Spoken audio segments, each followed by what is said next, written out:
This is Jarrod Horak for the RunawayHorse.com, and in this video I'm going to look back at the Kentucky Derby and Kentucky Oaks points races from last weekend, and then I'm going to look at some of the prep races from Tampa Bay Downs for this weekend. Now last weekend on Saturday, February 1st, 2020, 3 Kentucky Oaks points races were run. Like so, two were on February 1st, 1 was on February 2nd. The first one on February 1st was the Forward Gal Stakes, a grade 3 at Gulfstream Park. And in that race, that 7 furlong race, Tonalist Shape was the heavy favorite, was my top choice in my video. Just couldn't go against the chalk there, just looked like a standout. And she paid $2.60 and she won easily. She was just better than those horses. She had the outside post, she had tactical speed. She was faster than her rivals on speed figures, and she won easily. The problem was that she didn't earn much of a speed figure. So now as she's going to stretch out and face better company, she's going to have to run much faster, because now she's not going to be dominating like she was in that last race, especially if she runs that slow. Obviously, she's not even going to hit the board at upcoming races unless she can get much quicker. But she was an easy winner here. She picked up 10 Kentucky Oaks points, and then now they're going to try to see if she can improve, and she's really going to have to if she expects to do well on the road to the Kentucky Oaks. The Martha Washington Stakes was the second race, second points race for the Oaks, run on Saturday, February 1st. Taraz, again, another one, looking at the race, I just couldn't go against the heavy favorite. She was a complete standout on paper. She won easily, and she paid $2.20. Now, this is one for trainer Brad Cox that he thought that maybe she could get onto the road to the Kentucky Derby. They were thinking maybe the Rebel Stakes. She's won all 3 of her starts easily, but she didn't do enough in this race, and now they're deciding that they're going to keep her with females for the time being. She had to run better. She earned a solid enough speed figure, but not good enough to beat the males. And this race was just too easy for her. She was stretching out in distance. She only faced 3 runners after her stablemate She Dares the Devil scratched. And it was really easy. She was just able to get out there. She did break last at the beginning, but she was able to get up and cruise to the front just because there was no speed. She was just so much better than her rivals, and she was just able to get out there and just cruise along, and she won easily. But she's one that she's going to have to run better. It reminded me a little bit of Independence Hall when he won the Jerome Stakes, where he was coming off that big win in the Nashville, and it was really fast, and then he gets to the Jerome, and he made some mistakes, but he won anyway. He broke last, and he rushed up, he got the lead, and he dominated. She kind of did the same thing here. She's one that has a lot of promise, and she's going to probably be pretty good in the future, but she still has some things to learn, and she's got to face some bigger fields. We still don't even know really if she wants to route. This race was 1 mile around 2 turns. She was stretching out. But again, against only 3 rivals, just handing her an easy lead, we didn't really learn anything. So now she's going to have to get challenged, and maybe we'll find out a bit more about her. Nice pedigree, great connections. She's 3 for 3. She's got a lot of promise, but she still has some growing up to do. And then finally, for the Oaks, the Busanda Stakes on Sunday, February 2nd, Harvey's Little Goyle for Belmont won this one easily at $3.50. I did try to beat her, but she was my second choice. I knew that there was a good chance that she would run a good race in here. It was just a question of pace. I was hoping that my value top choice Persista was able to get out there and control the pace, but that one bobbled at the start. So 50 Shades of Green was able to get out in front. Persisto stalked. Harvey's Little Goyle stalked from the outside. She took over. She won this race very easily. After not the best start, but again, she stalked the pace. She wasn't expected to be in the front end anyway. So stalking outside, she rolled to an easy win. That's back-to-back easy wins for her. She has a lot of upside for Belmont. She's going to have to get better. Kind of like with Taraz, we didn't really learn a lot. She faced horses that she was just better than, and hand-ridden to the end. She's going to face better company in the future. She's going to have to run faster, but she's lightly raced, she's improving, and she's one that could make some noise down the road on the road to the Kentucky Oaks. Now, Persisto was my top choice. I mentioned that one. Was able to get up to second in the stretch, but then flattened out. She just didn't want to go that far. So now for the 3 Kentucky Derby points races from last week. The first one we'll talk about is the Withers Stakes. That was on Saturday, February 1st at Aqueduct at 1 1/8 miles. And Max Player was my value top choice there, getting the job done, paying $12.80. Max Player had a lot of promise for Linda Rice. You knew this horse wanted to run probably at least as far as he did in the Withers. when horses start their careers in two-turn races, you kind of know, the trainers know that they have a lot of stamina.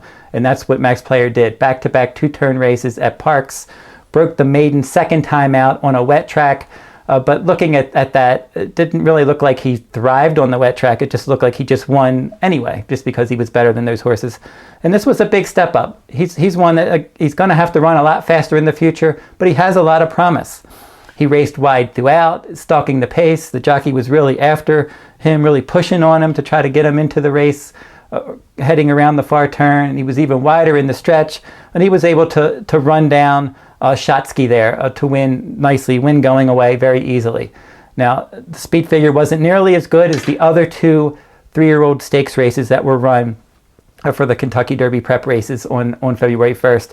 But Max Player, it was a big move forward from a maiden win at Parks to a graded stakes Derby points race winner. And that's what he did for Linda Rice. I think they're going to try to maybe wait for the Wood Memorial next. He's one that's behind the others right now on speed figures, but he's catching up. He's much quicker than he was. His speed figures are improving, and he's one that has a nice pedigree, good connections, and he's worth following on the road to the Derby. It's just not sure how, we're just not sure how these early Derby preps are really going to stack up. A lot of years you look at these prep races that were run in January and February, and then the horses that end up winning the Derby, they just didn't run in those prep races.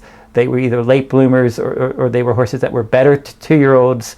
They waited till start later in the three-year-old campaigns, and then they won the later preps. But we'll have to see. Max Player is one that's certainly at least worth keeping an eye on. The Holy Bull Stakes was next, and from a visual standpoint, it was a grade 2 at a mile and a 16th. The winner, Tis the Law, was probably your most visually impressive winner of the three races, and he paid $4.60. Now, I did try to beat him in here with the Chad Brown trainee, but he ended up finishing a distant third.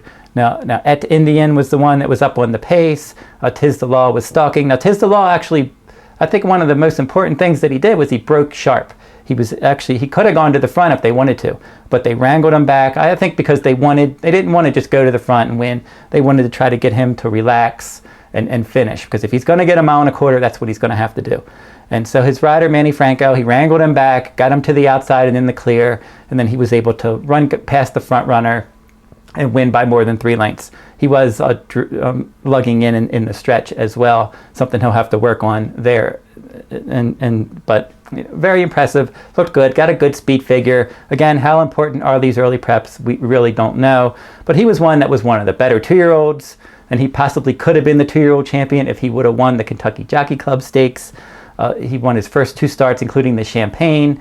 And then he came back in his first 3-year-old start, and he ran better. He earned a faster number, so that's a good sign. So there's a lot of positives here. The owners, the trainer, Berkeley Tag, and the owner, Sakatoga Stable, with Funny Side, they won the Derby before. So you have connections that know how to get a horse prepared for the Derby. He's one that's is obviously a solid contender at this point. But again, these early preps, some other horses are going to come along. I don't really think there was anything in this race. I don't think there was a lot of depth. But he looked good winning, and he's won, obviously. He's probably the early Derby favorite right now. We'll have to see how he continues to progress. The Robert Lewis Stakes was the next one. It was a grade 3 at Santa Anita Park on February 1st, and 1,000 Words as my top choice. Paid $3.20 to get the job done. So far there have been 7 points races for the males this year. I've had the winners in 4 of them, so I'm off to a good start on my videos. And let's see if we can keep the roll going this week. But let's talk about 1,000 Words for a minute. He didn't win this race going away, but then he never does.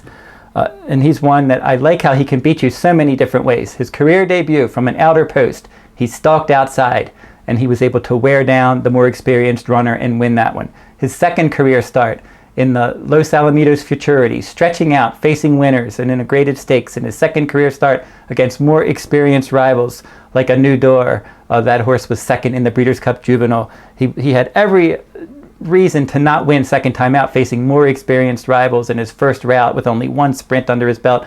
But he dueled on the lead on a wet track, and he was able to outfinish a New Door to win that race. And then in this race, down towards the inside, Flavien Prat had him back relaxed and next to last.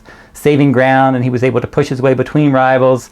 Again, he was able to catch his stablemate here and then hold off the late run to win nicely. Royal Act was switching surfaces. He made a late run at him, but Thousand Words wasn't going to let him by. So there's certainly a lot of things to like about this horse going forward. It seems like he has a lot of stamina. He has a will to win. He can beat you so many different ways, running style-wise. He handles a wet track, so there's just plenty of things. And as for Tiz the Law's kind of won the same way each time, stalking outside and winning, and he lost on a wet track. So right now, out of those two, maybe Thousand Words, just based on that wet track win and how he can beat you in so many different ways, and he's just so tough, and he wins those close races. He's never going to blow anybody away. He's just going to keep winning these close battles, and he's continuing to improve too. So he's one that continues to be a solid Kentucky Derby contender. They paid over $1 million for him. So now let's jump into these races this week. The Kentucky Oaks points race for Saturday, February 8th, 2020 is going to be the 9th race from Tampa Bay Downs, the Suncoast Stakes, 1 mile and 40 yards on the main track for 3-year-old fillies. And I think the two favorites here are the ones to beat, but I think the 8 Turtle Tracks at 12-1, I think he's one maybe that could at least hit the board. He won back-to-back sprint races at 6.5 furlongs, and then he stretched out, caught a wet track in the Goldenrod. He finished 5th of 8. That wet track, maybe he didn't like it. So on a fast track, if he can get back to that sprint form, rallying from off the pace, maybe he can hit the board. But I think this race is either going to be number 4, Motu, or number 7, Blame Debbie. Now, Motu is on my Kentucky Oaks list, and you can read my Kentucky Oaks reports at therunawayhorse.com on my 2020 Kentucky Oaks page. But Motu is going to be my second choice here. And she's 7-2. She's the favorite. I think she will go off the favorite. Now, she showed plenty of promise last year. She had a pretty good 2-year-old season, and I like the late pace ratings that she had been earning in her last couple starts around 2 turns. Now, she has 2 bullet workouts for this. She should get some pace to chase, and Motu seems to be training well, and she's one that look for her late for trainer Tim McPeak. I'm going to go with the 7, Blame Debbie, 9-2 morning line. Now, she exits a good 3rd place finish in the Demoiselle Stakes. That was a grade 2 at Aqueduct on December 7th. Now, that was Cigar Mile weekend there, and speed was just dominating on Cigar Mile Day at Aqueduct, and Blame Debbie was one that had to try to rally from off the pace, and she just did miss second. That was a solid effort. The winner was able to be up on the pace and just kept going, kind of like Shotsky did the same thing, and Maximum Security did the same thing, and the Cigar Mile said all day long, speed was just getting out there, and it just kept going. But Blame Debbie ran a decent race last time for trainer Graham Motion, and Graham Motion's having a good meet at Tampa Bay Downs, and she had a bullet workout at Tampa Bay Downs on January 20th. So I think Blame Debbie, stalking the pace, maybe can get a jump on Motu and win this race. Finally, Tampa Bay Downs race 11, the grade 3 Sam F. Davis Stakes, 1 mile and a 16th on the main track for 3-year-olds. This is a 2020 Kentucky Derby points race. Some different ways you can go in here. Premier Star, stretching out in distance for Jorge Navarro. Back-to-back sprint wins as the favorite at Gulfstream. It's probably going to be the one to catch. We'll see how far he wants to go. Sol Volante, the 2. He's 8-1. He looked good in some turf routes, and then he switched to the main track last time in a stakes race at Gulfstream, and he ended up finishing an okay 3rd. He's one that should be rallying late. He's probably better on turf, but he can hit the board. The 4 Independence Hall is certainly going to be the one that's going to take all the money. He's 6-5 morning line. He's going to be lower than that, and he needs to run better than he did in the Jerome. Now, if he runs back to his Nashua victory, it was the fastest race of any 2-year-old last year, he's going to win this race. There's just no doubt about it. But he came back in the Jerome, and he made mistakes. He was fractious in the paddock. He broke last, and then he was able to rush up and get the lead and then just dominate that race after that. But his speed figure went way down. And the reason that he won last time, because if he would have made these mistakes against better horses, if he would have done this against any of the points race winners from last weekend, any of the 3 probably would have beaten him.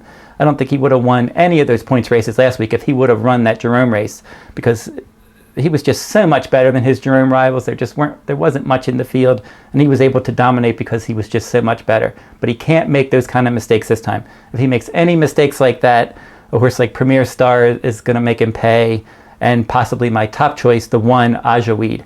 And he's one that's 4-1. He's your 3rd choice, and he exits a very good effort finishing second in the Remsen Stakes. We mentioned that again. Let's look at that January, December 7th track at Aqueduct. We mentioned it. The Remsen was another race that was run that day with the Cigar Mile and some other races that were just won by the front runners. But Ajaaweed couldn't catch Shotsky. There was no way he was going to catch him there. But he was really motoring late. He got a good head of steam, and he missed by a half length. And then he galloped out nicely. So we know he wants to run all day for Karen McLaughlin, and maybe even a mile and 16th is too short. But a lot of promise in his final 2-year-old start. Hopefully his first 3-year-old start he moves forward. And I think he's a big threat from off the pace. If Independence Hall doesn't bring his A game, Ajaaweed's going to make him pay. And I'm willing to take my chances at 4-1. If you like this video, give me a thumbs up, subscribe to my YouTube channel, make some comments in the comment section. Who do you like in some of these Kentucky Derby 2020 and Kentucky Oaks prep races? Again, go over to the runawayhorse.com if you're interested in my full card analysis from Santa Anita. You can see free stakes picks on my New York page. My California page has recaps of California racing, and then my Kentucky Derby 2020 page recaps of the Oaks and Derby videos and much more. All that can be found at therunawayhorse.com. That will wrap up this week's video. I'll be back next week with another stakes race from around the country.